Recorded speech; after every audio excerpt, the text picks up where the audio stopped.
Hello, welcome to Backstage View. I'm Scott Wilkins. We're sitting here with the great Mary Doub, the owner and producer of the great Grey Fox Bluegrass Festival that is occurring just 9 days away. Hi, Mary. How are you? I'm just fine, thank you. Thanks so much for speaking with me today. I really appreciate it.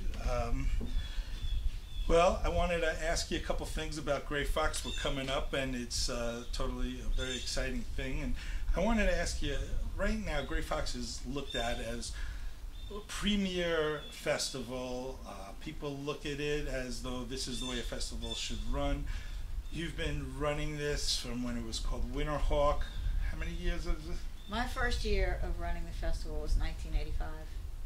Right. Well, now tell me, how did you go through year after year and take care of all the problems and let everything run so smoothly?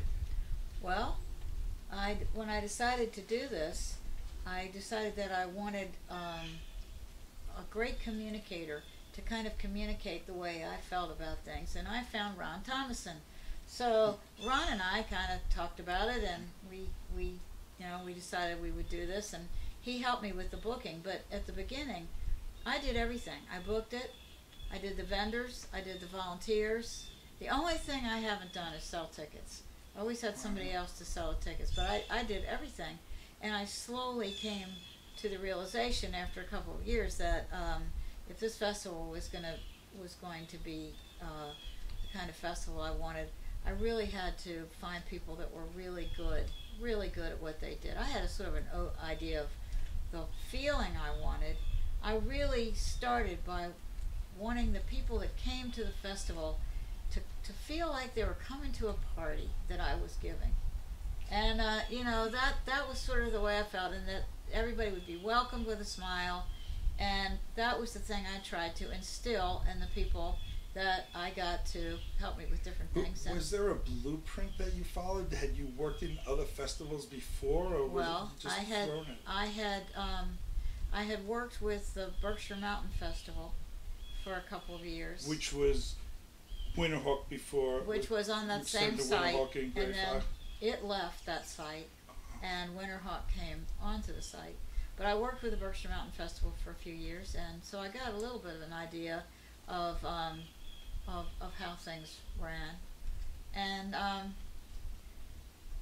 don't know, it was just sort of like putting one foot in front of the other. It really was.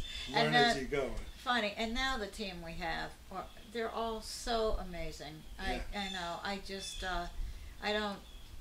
I used to just feel at the beginning of a festival that I had a tiger by the tail. I just wasn't sure what was going to happen. And now I have a pretty good idea, because everybody does his or her, mostly her, job so well that I really don't have to worry about much.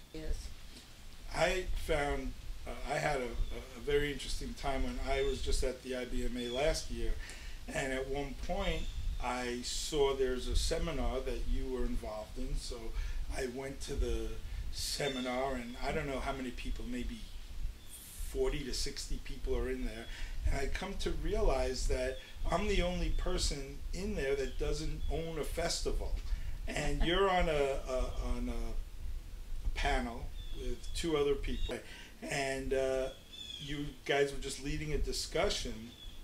Everyone wants to know, how do you do what you do? So I was going to ask this a little later, but let me ask you right now, if there's someone out there who says, hey, we should start a bluegrass festival. It's so hard. It's so hard to answer that question, because I think festivals, there's probably one person that's probably calling the shots at these festivals, and their personality, I think, goes through the festival. And some people, their ideas are put everything you have into the lineup. That's the important thing, and the rest of it will take care of itself. I don't feel that way. I feel that the festival is many parts, and such as our Kids Academy. Oh yeah, I have. Which I have to say was Mary Burdett's idea. She brought me the idea, and I right away said, "Oh, I don't know. We're gonna have to. It's gonna." and it's been so exciting. It's developed a lot of musicians.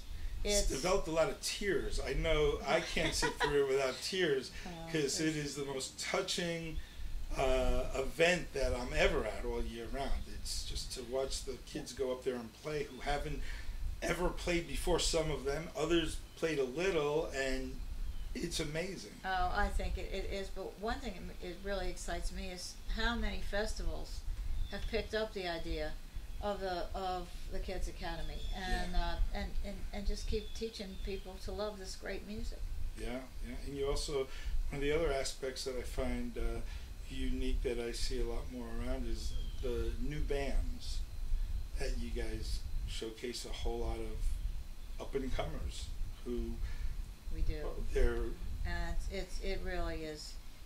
That is really exciting. And when we first started the showcase, and it wasn't that easy to get great material. Now we're just overwhelmed with how many great musicians are starting out and playing and developing, and some of them have been.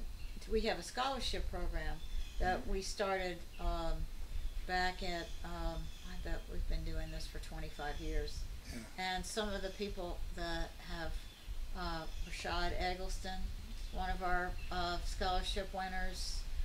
So you're responsible for him. Well, I don't think he's responsible. He's responsible for himself. He is amazing and as unique could be. I think so too. Yeah. The first person to win our very first scholarship, and I think at that point it was about $500.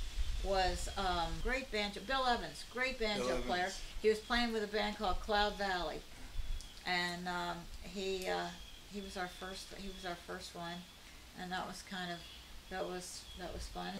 Well, another aspect that I find real interesting about Grey Fox is the volunteers. It seems like a simple concept of having volunteers to help the festival. What I've found over the many years I've been going is there are volunteers who, when they started going, they could use a little help to get in, and now some of them are professionals, pretty up there, and they don't need the money, but they say it's the camaraderie that they just absolutely would know. If they won the lottery, they would still come and volunteer. That's pretty amazing. Well, the volunteer idea too went along with my idea of trying to make people feel that they're at a party and having fun. And we always fed our volunteers backstage, and I felt that good feeling of everybody sitting around with artists and everything, and having breakfast and lunch and dinner. It went out. It sort of went out to our audience. It's if you volunteer, you're signing up to be VIP, essentially. Well, you're backstage and you get backstage. Fed. You're hanging out. Yeah.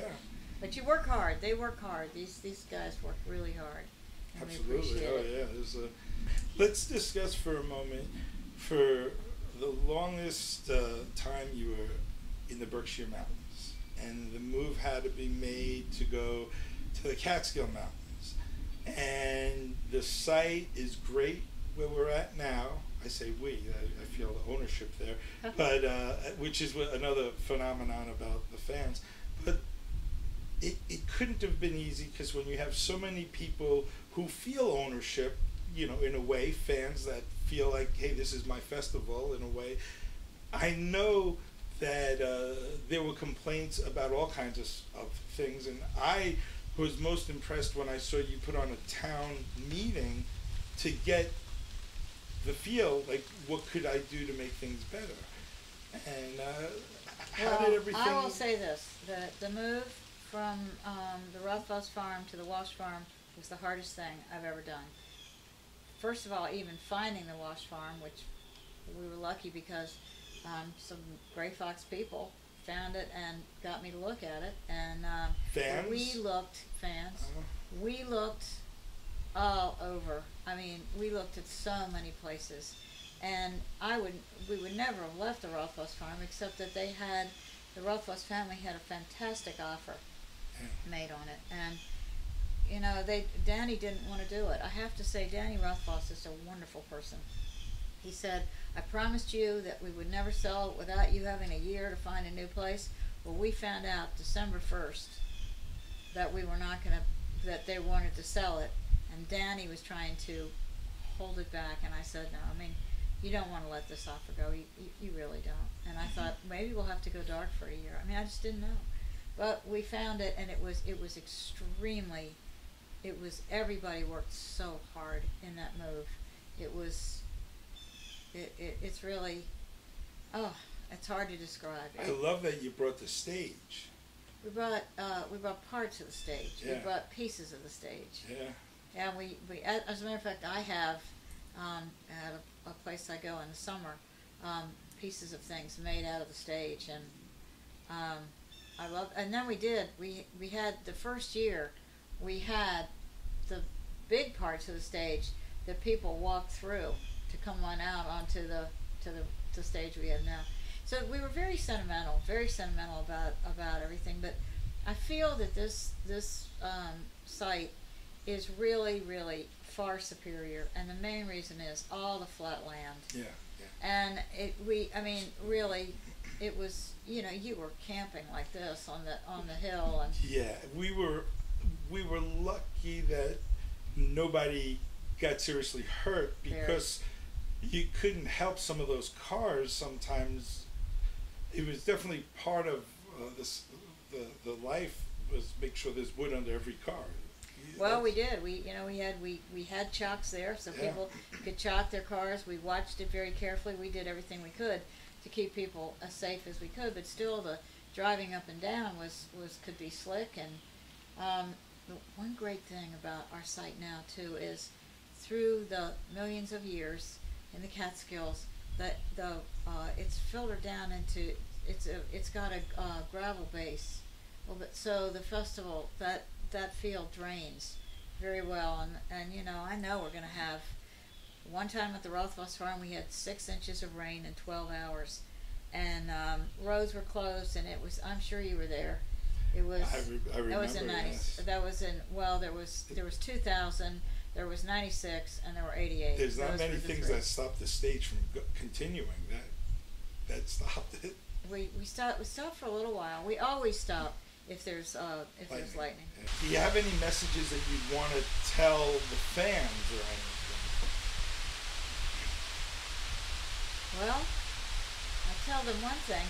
We worked very, very hard to make this festival run smoothly for you. Yeah. And anything you can do to help us. I understand too, these big families that all want to camp together, but I ask them to please, we have 15 to 20% of a turnover every year, so we have new people coming in, and it's so discouraging for them. I don't like to have a lot of rules. I ask you to try to, we only sell as many tickets as we can put on that site. We don't want to overload it at all, and we won't. So, but if you can see somebody driving around and you can encourage them to come and camp with you, it'll mean everything, and you'll have a new friend. Oh, absolutely. Well, Mary, thanks so much for speaking with us. So welcome. And thanks for watching.